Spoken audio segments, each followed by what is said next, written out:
New evidence has emerged revealing the sickening and grotesque level of hypocrisy of the Morrison government in the Christine Holgate affair. I'm Robert Barwick with the Citizens Party. Not surprisingly, the public shaming and scapegoating of former Australia Post head Christine Holgate has led to a mass exodus of executives from the company.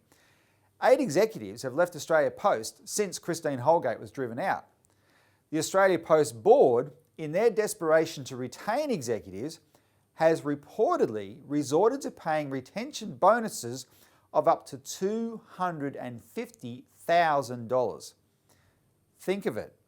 Christine Holgate was humiliated and denounced for spending $5,000 on Cartier watches as a reward to executives for landing the deal of the century.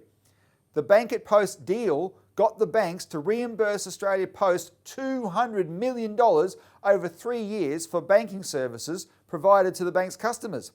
It was this deal that restored the licensed post offices to profitability. Previously, LPOs had been going bankrupt by providing banking services on the cheap to customers abandoned by the banks. Today in Australia, there are over 1,500 communities that have no local bank office. The banks have been shutting branch offices to cut costs and increase profitability. But Scott Morrison said it was appalling and disgraceful that Christine Holgate had spent a total of $20,000 to reward those executives who negotiated the $200 million deal.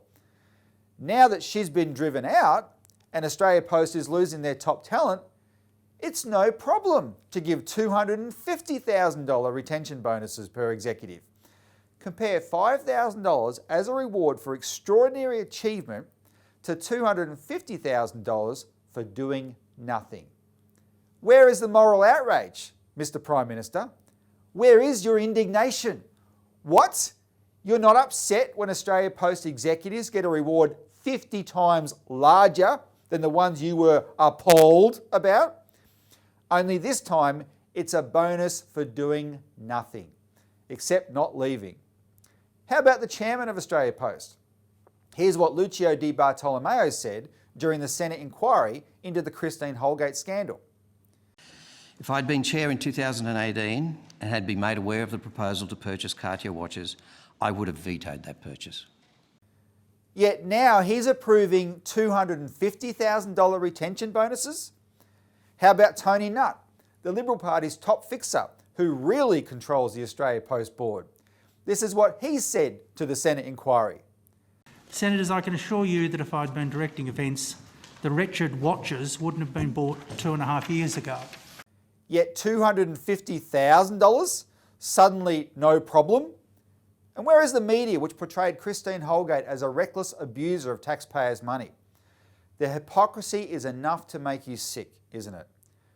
To underscore what the Citizens Party said all along, the whole Christine Holgate affair had nothing to do with bloody watches.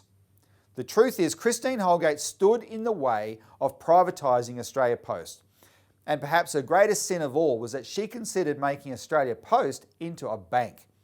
Such postal banks have proven to be highly successful in other countries. The Citizens Party has drafted legislation to create a Commonwealth Postal Savings Bank. The advantages of such a bank would be many. It would finally bust up the destructive banking monopoly of the Big Four, provide a safe place to deposit savings, and support the regulatory health of the financial system by providing competition. It would put Australia Post on a solid financial footing, enabling Australia Post and the licensed post offices to remain profitable. It would create a vehicle for Australian savings to be invested in the nation, providing funding for large infrastructure projects in water and transportation. It would be the final nail in the coffin of the scheme to privatise Australia Post. It would make banking services accessible wherever there's a post office. Postal banking would offer the lowest fees because it would be charged with being a public service.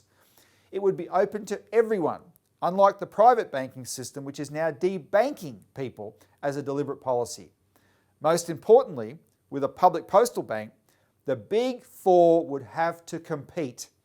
This would change the entire environment. It would put the fear of the public back into the Big Four and all banks. Either they would have to stop shafting their customers, or they would go out of business.